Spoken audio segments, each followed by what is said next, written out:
Hello everybody, welcome to the Uncensored match build-up show. It is Watford versus Liverpool. It's Saturday, 12:30 kickoff. I am Chris Pajak, that is Ste John, and that is the man, the legend, the big dog of the Redmen TV, Mr. John Machin. Thank you so much for joining me, gentlemen. The international break is finally over. Thank God for that. And we've still got some lads to put on the field, which is absolutely fantastic, Steve. It's handy, isn't it? Even a few that didn't go were fit again. It kind of came at a decentish time in that regard as well. Like we would have been without Trent for 2 weeks. Jota had his issue as well. So yeah, it came at maybe a good time for the players. I mean, I'll be honest, I haven't seen anyone kick a ball. I haven't watched any of it. I've had no interest in it whatsoever. So I'm ready and raring to go as well. Hopefully the players are. What's it, isn't it, John? I mean, I don't know if you've caught any of the internationals. I certainly have not. I watched Scotland's game against Israel, which was a terrific game, and I watched it obviously for Andy Robertson. But that was a terrific game of football.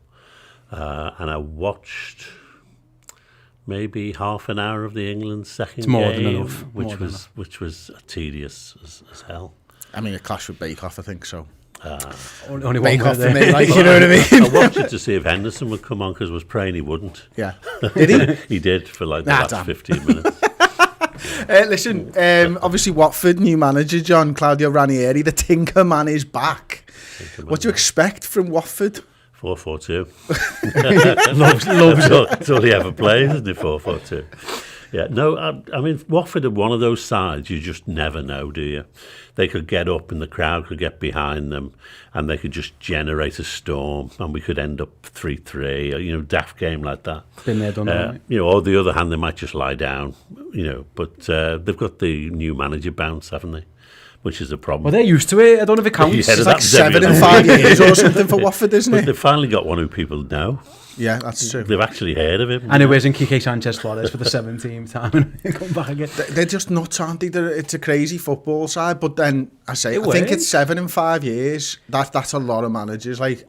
So they must like the new manager bounce. And to be fair, Steve, to them, they've got some tough games coming up. So you may as well have that new manager bounce during the tough games. Yeah, I spoke on a subscriber show to Mike Parkin, he was a Watford fan for the opposition preview, and he basically said, we're Watford, we're a relatively small village, a relatively small club. The size, he referenced we're the same size as Colchester, he said. So we have to do things differently, because if we try and do things the same as everyone else, we'll just be a Championship League One side. So what they do, this is what you're saying, they give managers a short span, get rocking up the backside. As soon as it starts to go, they just do it again, and they're going to keep doing it and keep doing it. It's their MO of trying to be a bit different, and to be fair to them, knock off Chelsea to an extent, but at that level where Watford getting promoted and staying in the Premier League is an achievement. Yeah. So they said they've had Premier League football 6 seasons now, I think, of the last 10 or something. So it kind of works for them, and it has worked for them.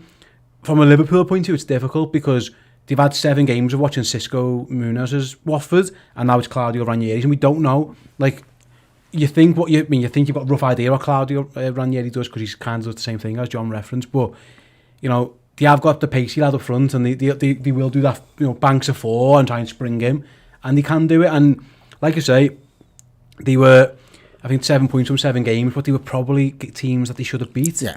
And they would rub, like Leeds, for example, getting beat by Leeds, there's no real shame, you think, on paper, but Leeds were dreadful going into they hadn't won a game all season and then beat them. So Watford, they had to do something. Wolves is the same, isn't it? They got beat at home by Wolves, but Wolves haven't had the greatest season. Drew with Newcastle, who were awful. Yeah. So you see Aston Villa they beat, but that was the COVID Aston Villa team, wasn't it? They lost to Brighton, lost to Tottenham, lost to Wolves, beat Norwich, everyone does. Whoopee. Drew at Newcastle and lost to Leeds, and that's the 7 points. They've not really played anyone yet, and they've got some big games coming up. Liverpool being the first. Enough about them, though, to be honest with you. John, we've drawn our last 2 games going into this. Obviously, Brentford, Manchester City, and we've got some tough games coming up. Liverpool really need to get the points in a 12:30 kickoff after an international break. I don't like it, do you? No, it's far too early, isn't it? I mean, you'd really want 4 o'clock or 4:30 on a Sunday, wouldn't you? But the obvious side of that is you want to get going as soon as you can. Get back into the swing of the Premiership. I'm really looking forward to it because it's so close now. 12:30. But we're a better team and we've got goal scorers, and we just need to go out there and show it. But as I said, there's always that storm possible, and then I mean, the television company will be livid, won't they? You know, not livid. They'll be absolutely up for it. The possible giant killing, and poor old Watford with their new manager beating big Liverpool. You know, so I think that's luckily it's on BT Sport. Sky don't mention stuff that happens on BT Sport, so you might get away with it. It might not. If we get beat or draw, like Sky won't mention it. It'll be like, yeah, it's fine. It was on BT, which is just weird, by the way, because we watch NFL and they all talk about each other's coverages. But like when Sky lost the Champions League, it's like the thing didn't exist. It was insane. It's like, no, but we've got French second division football coming up, and it's like no one really cares, mate. I suppose the thing on the half-12 is that when Watford beat us last time, Vicarage Road, obviously to end the undefeated run, that was easy for me to say. Was it? Not really. It was a late kick-off under the lights. The atmosphere was fever pitch.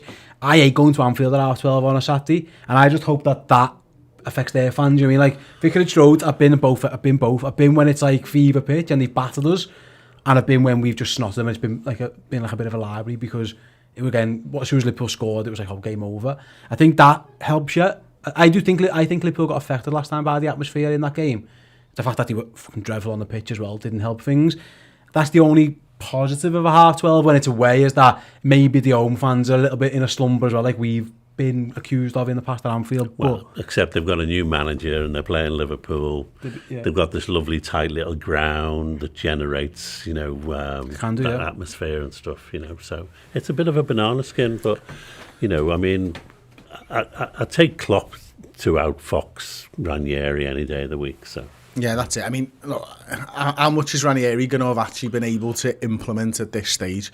Absolutely nothing, I suppose, at the moment, which says to me that you know what he's going to do. He's going to make sure that they're solid at the back. That's what he's going to try and implement, because everybody's done that at some point in the career. You can't get arty-farty up front with stuff without working on it, but everybody knows how to put Steve's forward right. in the They've back. got Sarr up front. Yeah, you just sit back and just pump the ball up to him. Scored 4 in 7 games for them in the league so far this season, Ismail Sarr, so we know he's a good player. Obviously he's been on Liverpool's radar and stuff like that. The fella you were speaking to was saying that's it, like he's too good for us, isn't it? That's right, it's just one of them players that you've got to take advantage while he's there. Basically that, like he's a top player, but he's been smart about his career as well. Like he could have just jumped at the first move, but rather than just do a stay from the Championship, he's come back up, he's going to try and prove himself in the Premier League again and then get his move, rather than, where was he going to go from Watford? I don't think any of the big six were going to buy him straight away just because the fee that he wanted. And in fact, COVID, and there was a lot of uncertainty around. If he has a top season in the Premier League, then he could get a big move. He's a very young lad. It sounds like he's got his head screwed on. But yeah, we felt the wrath of him before. That game referenced there, he tore us to bits. Yeah. And it was a decent Liverpool side that played that game. Listen, I know Dejan Lovren got a lot of the blame for that game, but that was one man on the pitch, and we still had our best goalie in goal. We still had all our really good players around him. So he's shown that he can score goals against us, and I'm with you. I do think they're going to try and be tight. The issue is as well, they've got 2 centre halves out injured. The third one, who they've just signed, Nkulu, isn't fit to play. So they play. I think it's Craig Cathcart's going to be one of them. So they're going to be down to their 3rd and 4th choice centre halves, probably 5th choice now. They've got a new signing. That should give Liverpool confidence. So Liverpool should have confidence playing Watford's 2 best centre-backs. The fact that you're playing against their 3rd and 4th or 4th and 5th choice, that's a big bonus. And our best player, Mo Salah, has been on absolute fire. Hopefully he can continue that. Because if he does against a makeshift Watford, then you fancy him to get on the score. Yeah, I think that's right, isn't it? I'm just going to look at Liverpool's next few fixtures and stuff now. Obviously we've got Watford, then we've got Atletico 3 days later. Manchester United away a week Sunday. Preston North End in the Cup midweek, Brighton and Hove Albion on the Saturday, Atletico Madrid again on Wednesday 3rd November, West Ham United Sunday the 7th. So there's games in there where you think that's going to be tough. Manchester United away is always tough for us, John. Obviously we've got Atletico away before that Manchester United game. Is there any point where you're looking ahead to Atletico and Manchester United, or is it just right now for you 3 points on the board straight away? No, I'm a 3 points right away kind of guy, and I think of all them, Atletico's the toughest. But then we don't need to win it, do we? I mean, I'm quite happy to get a draw there. Yeah, good point. And they're not going to outscore us. If they decide to go for a game with goals in it, then we'll beat them. So if they stay as tight as they usually are, that's going to be a tough game. We're probably not going to win it. and a draw will be fine. But you certainly can't. I don't want us to go there and get beat, and I don't think Klopp would either. So that's the big game. United, that's big just because it's United, and it doesn't matter. They're in terrible form at the moment, I think. For them, given they've got so much aspiration, but that's a game for next week. Yeah, I agree. And you referenced the Brentford draw, and the Man City draw is fine as it is. It was disappointing the way it ended, obviously, but it's not the worst. You don't want to then drop points against Watford, because then there's even more pressure on that United game. Like, Liverpool are underdogs against that Atleti now, I think, regardless, because their game got cancelled this weekend. We're going to go, Saturday morning straight to fly to Spain to play Tuesday night against them in a team who, by the way, I think we've only ever beaten them once, and even that game against Atleti didn't matter that we beat them because we still got knocked out anyway. So that's a tough game regardless. So I think he's got it. I don't think there's any worry about eyes being off the prize at Watford, and also there's going to be plenty of changes between both of those games, and then there's a big enough gap between Atleti and United to recover anyway. So yeah, I think it's all good. And to be honest, I think the old Watford one, and I think as much as we don't think about, as fans, we always think we owe them one. Sometimes players don't, but I think the players and the manager will. Like that was a huge streak. It was a horrendous. I mean, they were on the course of history. That was a history-making game. If Liverpool beat Watford, they could easily have gone on and not lost the game that season. We don't know, and obviously a lot happened between then and the end of the season, COVID, the break, and all that. But I think deep down that really hurt Liverpool, because by then the league was wrapped up anyway. The actual loss itself didn't mean that much in the grand scheme of things, but the fact that they ended that unbeaten run, I think, hurt Liverpool a lot. I think pissed them off. Yeah, I do think there'll be a lot of revenge on the man. Yeah, I think Klopp might do too, because you always remember when Palace beat us, he was livid. And you can see that, he might well be livid over this too. Yeah. Okay. Well, we don't have a trivia question this week. I mean, because I forgot to do one because the end of this morning. I thought I'll do that later, and didn't do that later. So, what number am I thinking of? Between 1 and 10. I will type it onto my agenda so that people know. And we'll go for a quick advert break. We'll be back shortly to talk about all of Liverpool's players that may or may not start in this game. Hey everyone, what's happening? Another week has passed. International football is over. That means only one thing. It is time for more Ultimate Fan, the incredible app that combines pack openings with fantasy football. You may have noticed there is no Paul Machin this week. He's entrusted me with his team and his pack openings this week. Just one thing of note as we go into it, there is an exclusive offer from the Personal Barber. So get your Discovery box for just £12.48. So that's worth over £40 and free delivery. Use the code UFAN50. You can claim now, or you can do it later. So there's another incredible offer there from Ultimate Fan. 2 packs available. We're going to go straight into that. Then we're going to go into the team and make any changes which are necessary ahead of the weekend. Brentford, Jan Moda? Oh, Matty Lowton. There's another pack available. I think we'll go for that one. Ethan Pinnock, Eric, whatever. Luca Dean. Good shout. And Sal Niguez. I could screw him over here, couldn't I? But I'd also be screwing myself out of a job, so I think I'm just going to leave that. There's £5,000 up for grab this week, so if you want to get involved, get your team. You can win yourself a little bit of money. Paul actually won £80 last week or the week before. So get in, get your teams and get competitive. Make sure Paul doesn't win the money, but it just shows, pick your team, pick the right selections.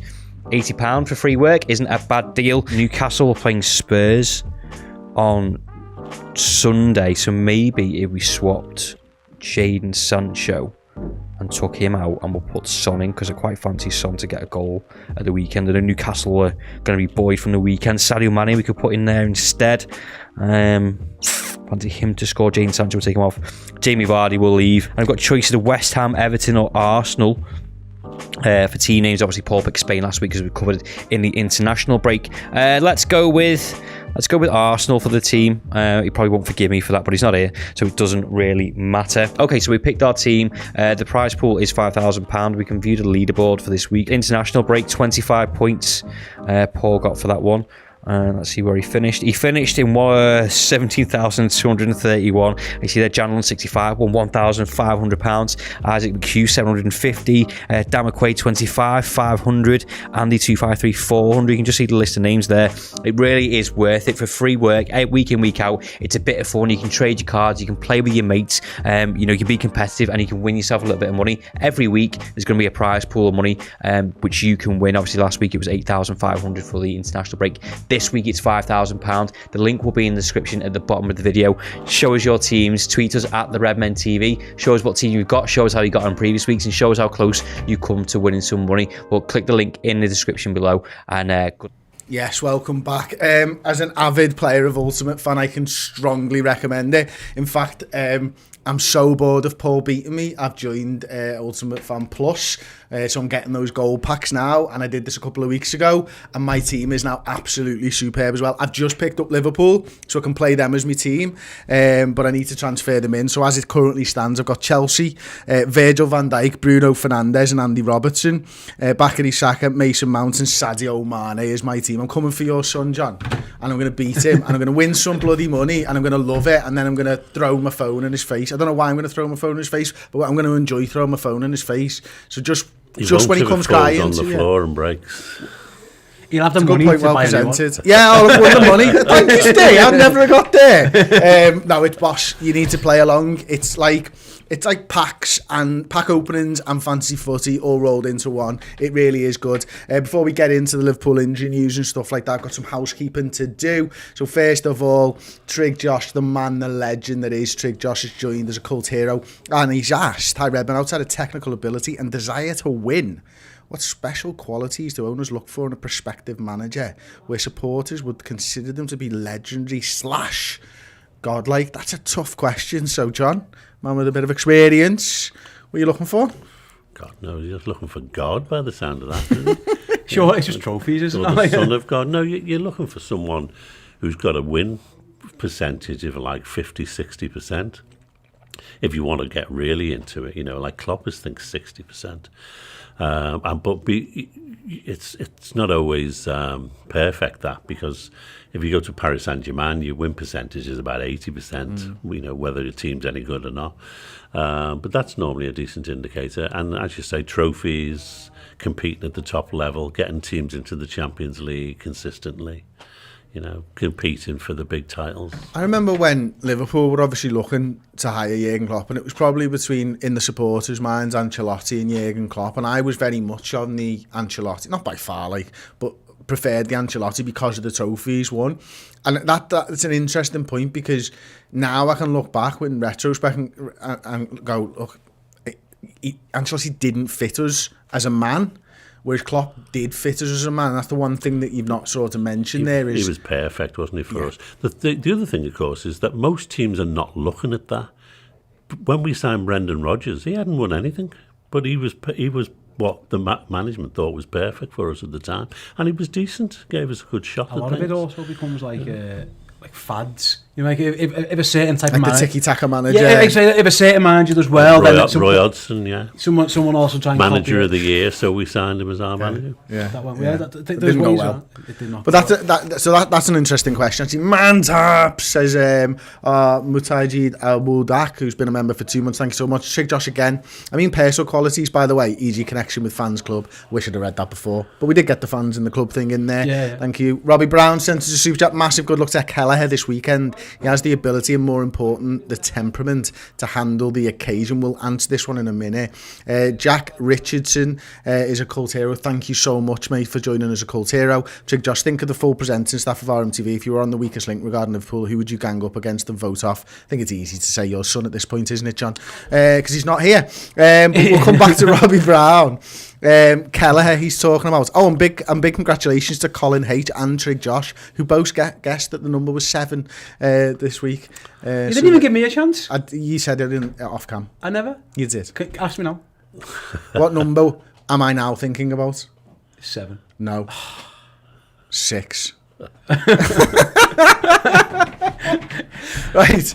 So Robbie Brown obviously talking about Kelleher there. State looks like he's going to start because Alisson's not going to be available. Nor is Fabinho. I feel comfortable about that, Yeah. it's not ideal, and he's not Alisson, but as backups go that we've had down the years, he's probably as good as we've had recently. And to be fair, he's only shown that in a few games. Like when he first came into the team, he was a bit not dodgy, but he was young. He was really young. He looked really slight. I know we had Jan Octerberg on the subscriber shows, and I urge people to go and watch them. But he speaks in depth about the work he did with Kelleher, and he basically said to him, "You need to bulk up."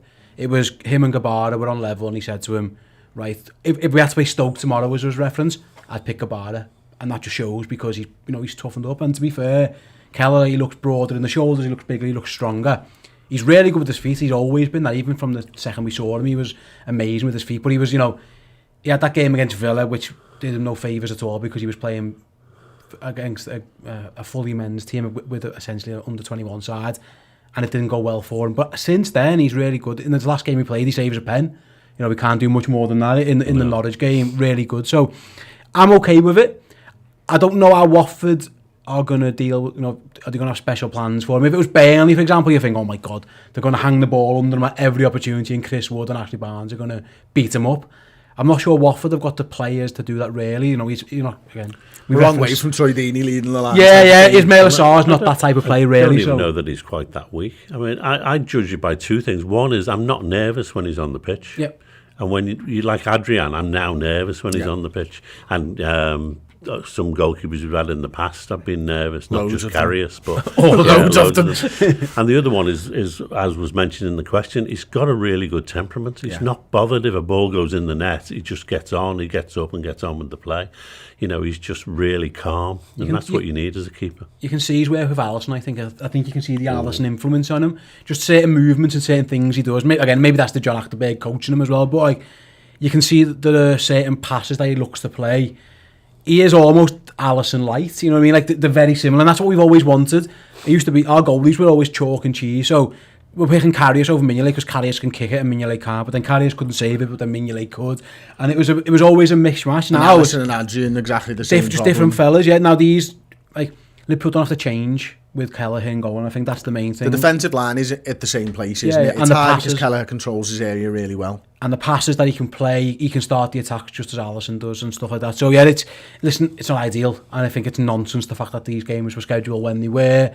But when you look over in Spain, and Atletico and Real Madrid has obviously been moved and postponed their games so that the Brazilian lads can come back and stuff. It's infuriating, isn't it? But it is what it is, and we've got a big squad. We should be able to deal with it. I mean, look, we've talked about Kelleher there. We may as well talk about Fabinho next because it falls in line with that, doesn't it, John? Is that Fabinho's not going to be in there?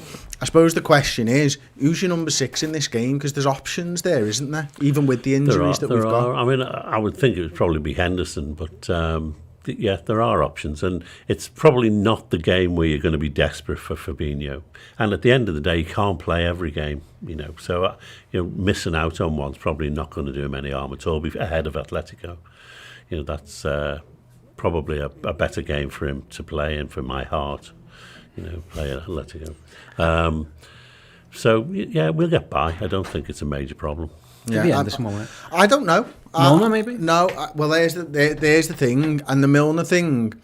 He likes to play Milner after an international break, and I was doing this starting 11 this morning, and I started thinking about that, and I was like, right, okay, well, what was the last midfield against Manchester City? Henderson on the right, Kurt Jones on the left, or whatever it was. Who cares? You make one change to your midfield if you throw Milner in the 6. You're making 2, possibly 3 to your midfield if you're not. You're dropping Henderson out. That's the dynamic change between the 2-8s. It's also the dynamic change everywhere else. The question that leads into, for me anyway, Steve, is are you risking Trent Alexander-Arnold coming back from an injury in this game? I know Milner had a tough time out against Manchester City. Every fullback has a tough time out against Manchester City, especially midfielders who are 36 years old or whatever against them. And with that game plan as well, with Foden. I mean, just ridiculous. But with Atletico and with Manchester United upcoming, are you risking Trent? Yeah, I'd play him. I think he's going to play, yeah. Again, the 3 points in this game is more important. The Champions League, given how the group's gone, it isn't actually the end of the world if we lose in Atletico, and I hope we don't. But given the fact that we've had 2 wins from 2 and everyone else in the group has dropped points, it's not a disastrous result if we lose. I mean, he's been in training all week. Yeah, he should be fine. And Well, if that then leads into the midfield debate, then if Milner's available, yeah. Milner's available for the midfield. I would play Henderson, Jones and Keita is the three I would pick. I want to get at them. Why Keita? Well, Timo Chamberlain really for me. I want an attacking option there. A more attacking option than what Milner would give you.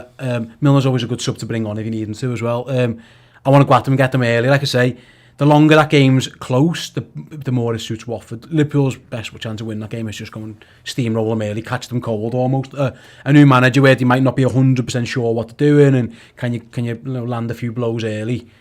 And I think Keita gives you that option. I think he beats players. They've got some good midfielders, but there's no one amazing. They haven't got the core rate type player. I think Moussa Sissoko's in there now. He's there like the midfield enforcer option, if you like, and I would just fancy Naby Keita to do something against them. And also, I don't think he's going to play him. He won't play in Madrid. I'd be surprised. So here's your chance to make those rest and those changes. He should be banned from Madrid forever, Keita. Just not allowed to play any game in Spain. He just isn't allowed to play in after last time. But yeah, I would go quite attacking, which so it's Robertson and Trent, and it's your two attacking midfielders and your front three, and then it's Henderson to do the mopping up job. I think that's how I go, because I expect Watford. I don't see Ox and Curtis Jones together. It just seems a bit light to me, that. And Keita maybe gives you a little bit more. Yeah. Do you think Milner will start? I don't think he will, but I could be wrong. He's played a lot more football than I thought he would, to be honest. My midfield three is different to what I think Klopp will do, and I said that on the Starting 11 show. And I do think, looking back over the years and thinking about those after the international break, he likes lads who've stayed around. Yeah. And Milner's been there for 2 weeks, so for me, I think Milner's got a really good shot of playing in this midfield. Yeah, that's a good point. It's a really good point. It may well be that's the case. Keita's played a lot of games over the international break. I think he played in all the Guinea games. So yeah, listen, it makes sense. And I think his last game was maybe Tuesday, Keita. So it's a big enough gap that he can come back in and slot into the side, but Milner's not. And I feel like us as fans right now are probably doing Milner a bit of a disservice. Like, we think he's too old to play in the middle of the park, and I don't think he is. Curtis Jones played for the under-21s as well, didn't he? So it's not like he's Henderson, who basically didn't do anything while he was away. And Jones had an injury as well. He had an injury worry on England duty as well to Jones. Yeah. I told you I would do. I think Milner will play. I wouldn't play him personally. I would have him as because I am worried about if there's an injury, it's Trent's just coming back, maybe you need Milner on the bench as well. I suppose Gomez can do that if you need him to, but I'm with you. I do think he'll pick Milner and Henderson. I still think it'd be Henderson at the 6. I don't think he would pick Milner in the 6. If Henderson's on the pitch, that's kind of like, doesn't really make that much sense to me. The thing, he tends to play Keita on the left, and of course Curtis on the left. Yeah. So he may see them as interchangeable rather than as a pairing nowadays. Yeah, complementary. So in that case, Milner might get a shot. What I would say, mate, is that it doesn't bode well for Oxlade Chamberlain this. That Liverpool have got 4 lads out injured, midfielders are unavailable. And that's where these whisperings of Arsenal having a little look at him thinking about his future and stuff like that are coming from, isn't it? Yeah. If you can't get a game during this spell, I mean, let's be honest, Harvey Elliott was ahead of him in the pecking order as well. Yeah. Jones is ahead of him in the pecking order. Thiago's out, Fabinho. It's tough for Alex Oxlade-Chamberlain right now, but let's move it on then. Got the front three. It's been pretty much Jota, Ste with Salah and Mane.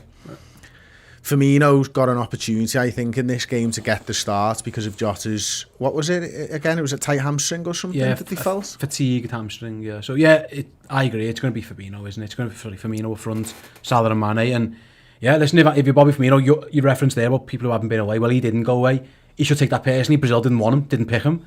So he's been dropped by Brazil effectively. He's been bombed out. He did have the injury at Liverpool, I get that, but I still think Jota had usurped him anyway.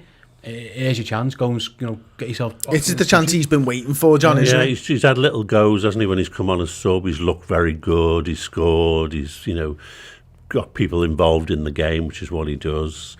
Yeah, it's a really big opportunity for him, and I'd put money on him scoring if he plays. Yeah, so no shouts for Jota then.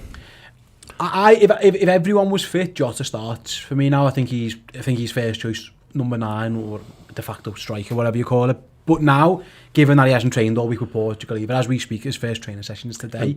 So I think he's going to go for Firmino. And I don't think there's any point in having 4 forwards and playing 3 of them week in, week out. Especially when one's been a bit... Yeah, and look, if Jota's the number 9 that you want, then he's there for Atletico Madrid. Yeah. Again, and Manchester United, and you're not putting him at risk for those games either, so could be interesting. Jig Josh, another super chat, mate, thank you so much. What my question was referring to, Chris, was Shankly, Paisley, Dalglish, Benitez, Klopp, etc. They're all special people that us fans love for their personal qualities outside of their success. It's interesting, and yet all of those fellas are completely different in so many different ways, aren't they? I think you know, Dalglish was quite prickly with the media, but not with the people of the city, of course. And because he came from being a player into management, no one had a clue what he'd be like as a manager. No. You know, everyone went, Dalglish, oh wow. Whereas Paisley was so quiet and unassuming, wasn't he, John? That he fell in love with his trophies. First season was really rubbish.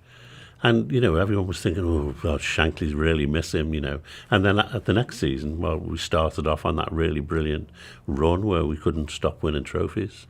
It's a good run to do, isn't it? Yeah.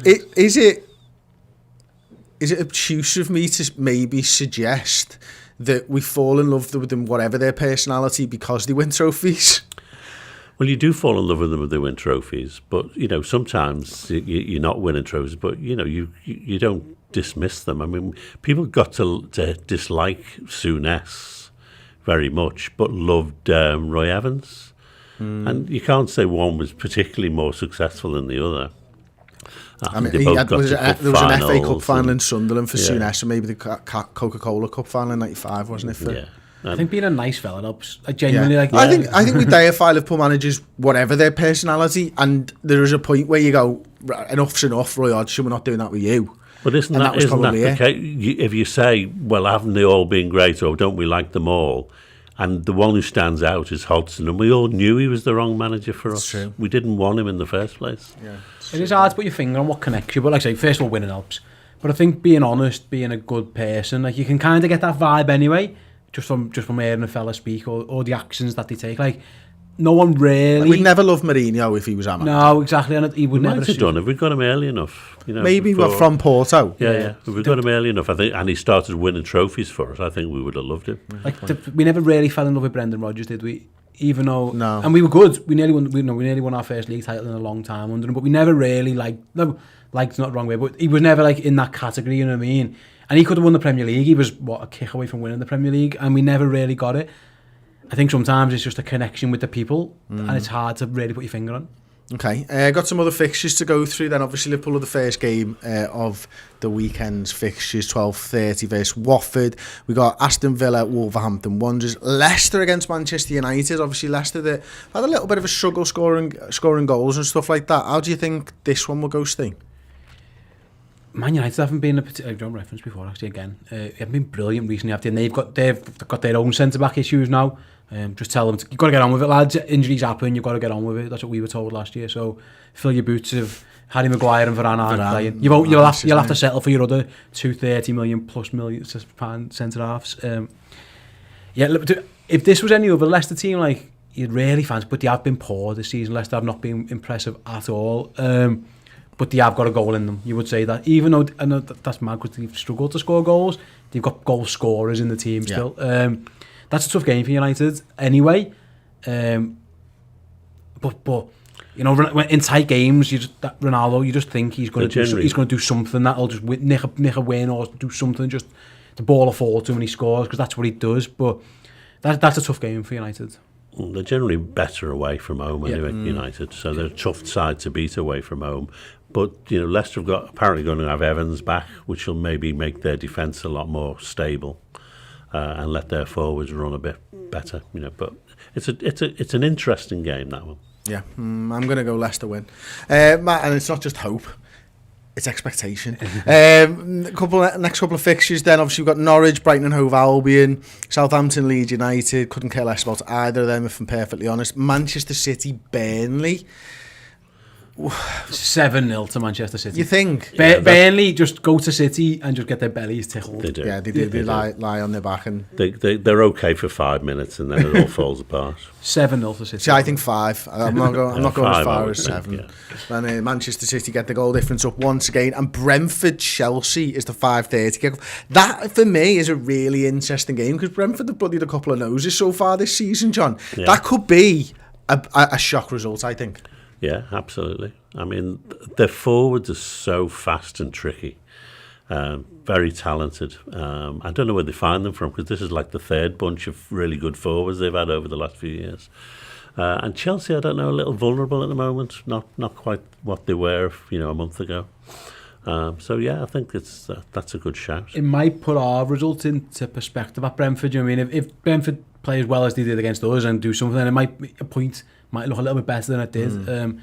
Chelsea have got the ability and the capabilities again, and with Lukaku to just get that goal you need. But Brentford look like they can score goals. Like I said, I've been really impressed with Ivan Toney. He hasn't scored the amount of goals he scored last season. That was never going to happen. He scored 30 odd goals, but he's got everything to his game. He looks like he's going to be a handful for every single person defender he comes up against. So yeah, you would think, the top of the league tighter at the back than us, Chelsea, aren't they? Yeah. Oh, especially as you it's the chances that they concede, isn't it? They just don't concede as many chances. Whereas Liverpool, even when we won the league, we had a tendency to let teams through, and it was the goalkeeper, it was a last-ditch tackle, or it was something like that. Chelsea just don't give you shots, and that's the hardest thing to get off against them. Yeah. Everton, West Ham, that's an interesting one, because I see them as there or thereabouts in terms of ability of squads and manager and stuff like that. And I wonder whether this is an early sort of indications who might come out on top further down the season.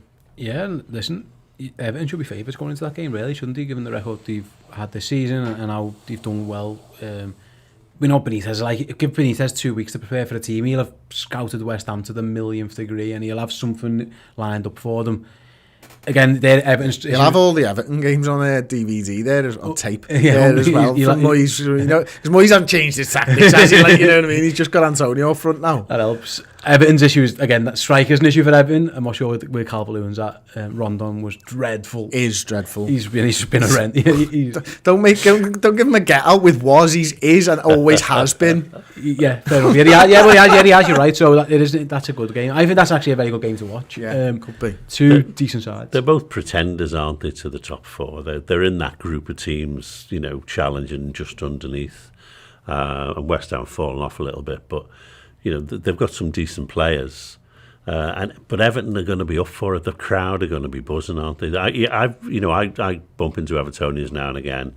They're all absolutely loving Rafa Benitez, and they're all really do believe he's going to get them there. They did last year with Ancelotti, of course, at exactly the same time. But let's remember, John, Rafa's a bit stronger than Ancelotti. It's October. This is the last month of Everton's season normally in seasons gone by. They normally give it up at the end of October and then they're waiting for the next season. So let's see in 3 weeks' time where they're at, because everything could change. No. I think they'll beat West Ham. Yeah, they're a good side. They just need that striker. They just need that striker right now. Newcastle, Tottenham, money, stadium. Obviously, it's going to be at Newcastle. I think this one's going to be fascinating, as to what the future is for Newcastle's team. It's a case study on how the mood inside the stadium affects the team on the pitch, really, because it's going to be the exact same 11 players. We all thought Steve Bruce would be gone by now. We had our Monday show, the Around the League show, and our Newcastle fan base said, we're expecting Steve Bruce out any time right now. That's what Kendall said, and she was like, yeah, we're just waiting for the phone call kind of thing. She had the phone. No, he's still here. So it's the same players, same manager, except everyone in the ground is no longer miserable. They're all ecstatic. That'll be an interesting dynamic, because that stadium's been soulless and miserable for so long. It's going to be party time there. It's going to be fun to watch. Yeah, the cameras will be there at 9 o'clock in the morning, won't they, trying to see how many people have got tea towels on their heads and all that kind of stuff. They're going to absolutely love it, the Newcastle fans. And fair play to them. They've waited a long time to get a horrendous owner out to get some horrendous owners in. John? Yeah, he's sort of tightened up Palace, hasn't he, a bit? They're sort of a little more difficult to beat, keep themselves in a game long enough to give themselves a chance. Arsenal are always vulnerable, I think. They play lovely football, but are not, they don't kill games. They don't never look as though they're solid enough. Arsenal, I always think of it as like in a standalone game, like a Monday Night Football or something. I always don't fancy them. I always think, there's something in that. AFTV is getting get beat. But looking at Arsenal's results, obviously they lost against Brentford, didn't they? They then had Chelsea and I think it was City after that. Hammered Tottenham. Yeah, Tottenham hang on a minute. Norwich, Burnley, then Tottenham, and drew against Brighton. Actually, from those first 3 games, they're tough. Like, first game of the season against a team you've never played before, and what turns out to be a good side in Brentford. To go Chelsea, City, I don't think they're as bad as people thought they were, and they're probably not as good as Ty thinks they are, to be fair, from AFTV. Well, I think they've got really good, talented players, and they're getting back to the stage where they're lovely to watch. They're just missing something from me. I'm not quite sure what it is. I like Smith Rowe a lot. Yeah, he's good. I think he's really, really good. In him and Saka, they've got the 2 players there that can kick them on. Build around, yeah, it's a good team. But then to be fair, like I was Palace. I thought Palace did well against us for periods. And in the end, the result was a good result for Liverpool. But they looked like a decent team who can cause issues. Like I say, they hammered Tottenham, like played them off the park pretty much. So I think Palace like to be able to do some score predictions for this game. Then Watford, Liverpool, 12:30 kickoff. John, 3-0. 2? Us. Yes. Imagine he said Watford. John. 4-1 to Liverpool. 4-1. 2-1 to Liverpool, I'm going. I think the 12:30 just makes it that little bit more difficult, and you never really have the rhythm for me anyway after the international break. I hope I'm wrong. I really do. Let us know your score predictions below, of course. Because it's pretty much the last time as well that I'll get to say this on a show. I've got this incredible... Help me hold this up, Steve. It's absolutely incredible knitted Christmas jumper. It's got obviously the Wall of Champions. It's got the European Cup, six of them, the Club World Cup, Premier League 18 First Division titles, the FA Cups, and it's just absolutely beautiful. You can see it here in all of its glory. Thanks, Steve. There's one run of these getting made. If you want the greatest Christmas jumper that has ever been made, you've got until Sunday to buy them. Link in the description, of course, but it's redmenmerch.com where you can get them from, so please do get them. They are absolutely superb. The quality is brilliant. We've had them manufactured from an incredible knitwear company. Honestly, buy it now. Thank you so much for watching as well, gents. Thank you so much for joining me for this one. It's been a big pleasure, and we'll see you all, of course, for team news on Saturday as well. I'm going to be watching the game in the pub with some lads, and I can't wait for it, to be honest with you. And I'll be sticking around the pub all day so that I can watch the Brentford-Chelsea game, and then I'm getting a curry, and then I'm going to fall asleep with me cock in my hands. See you later. Ta.